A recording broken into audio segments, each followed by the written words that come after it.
الحمد للہ رب العالمین والصلاة والسلام علی رسولہ الکریم اما بعد فاعوذ باللہ من الشیطان الرجیم بسم اللہ الرحمن الرحیم ان الشرک لظلم عظیم صدق اللہ العظیم۔ واجب الاحترام سامعین، السلام علیکم ورحمۃ اللہ وبرکاتہ۔ آیت کریمہ کا جو ترجمہ ہے وہ یوں ہے کہ بے شک شرک ظلم عظیم ہے اور اللہ کا قول سچا ہے جو بڑی ہی عظمت والا ہے۔ عزیزان گرامی قدر، آئیے دیکھتے ہیں کہ شرک کے مفہوم کا تعلق کس سے ہے۔ تو شرک کے مفہوم کا جو تعلق ہے وہ اعتقاد سے۔ اس کو سمجھیے کہ اگر کوئی شخص ہے بزرگان دین کے مزارات پر یا خود بزرگوں کے سامنے سجدہ نہیں کرتا، ان کے ہاتھ پاؤں بھی نہیں چومتا، حتیٰ کہ ان سے ہاتھ تک بھی نہیں ملاتا،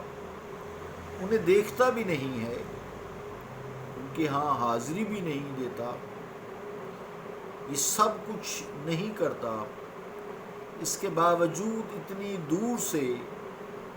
انہیں اللہ تعالیٰ کی طرح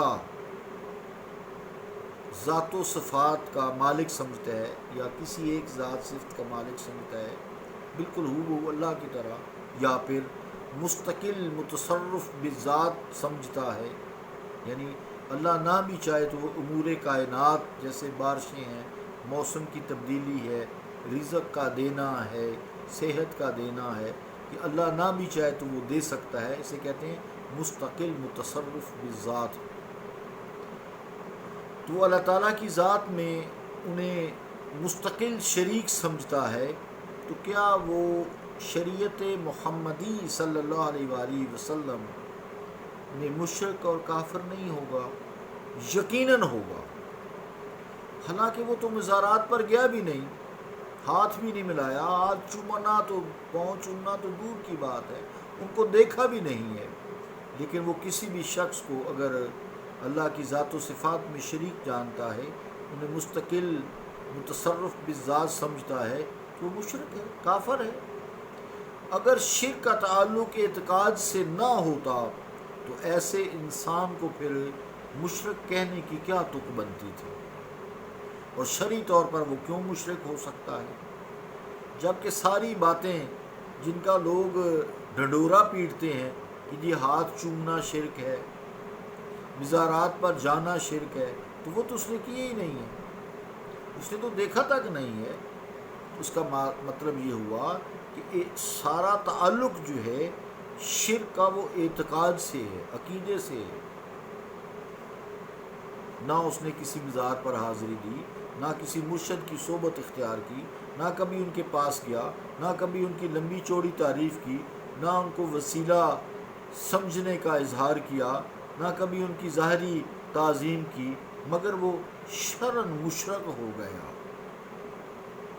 تو اس کی وجہ یہی ہے نا کہ شرک کے مفہوم کا تعلق اعتقاد انسانی سے ہے، دل کے اندر اس کا کیا عقیدہ ہے،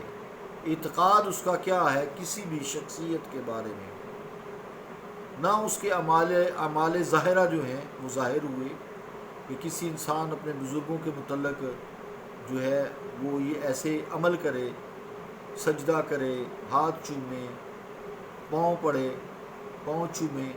تو یہ تو اس نے کچھ نہیں کیا۔ تو بزرگوں کے متعلق یہ ہرگز نہیں سمجھنا چاہیے کہ وہ مستقل متصرف بذات ہیں، اللہ نہ بھی چاہے تو کائنات میں تبدیلی کر سکتے ہیں، اللہ کی ذات و صفات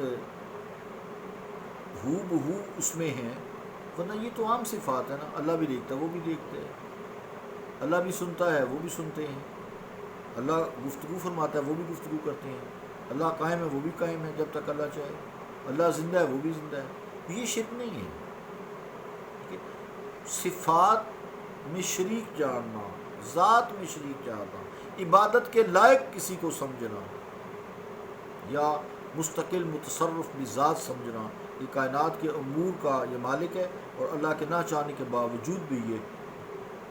دھکم پیل کر کے زبردستی کام کر سکتا ہے، یہ شرک ہے۔ عزیزان گرامی قدر، خواہ کسی نے کسی انسان کو، چاہے نبی ہو، صدیق ہو، شہید ہو، ولی ہو یا کوئی اور مخلوق ہو، ایک لمحہ کے لیے بھی اللہ تعالیٰ کی طرح مستقل متصرف بذات جانا، جسٹ خیال کیا، اسی وقت وہ مشرک ہو جائے گا، یہاں تک کہ وہ توبہ کا دروازہ کھٹکھٹائے اور دوبارہ جو ہے دائرہ اسلام میں داخل ہو۔ ذہنی طور پر اپنے اس خیال باطل کی تردید نہ کرے، تب تک وہ مسلمان نہیں ہوگا، اور نہ ہی وہ توحید پرست یا موحد کہلا سکتا ہے۔ تو آج کی گفتگو سے ہمیں یہ معلوم ہوا کہ شرک کا تعلق اعتقاد سے ہے، یقین سے ہے، عقیدے سے ہے، دل سے ہے،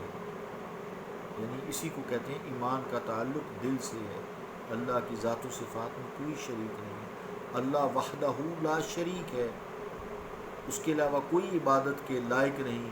اور صرف وہی مستقل متصرف بذات ہے اور مخلوق میں سے کوئی نہیں ہے۔ یہی عقیدہ توحید ہے۔ صلی اللہ تعالیٰ علی رسول خیر خلقہ محمد وعلی آلہ واصحابہ اجمعین برحمتک یا ارحم الراحمین۔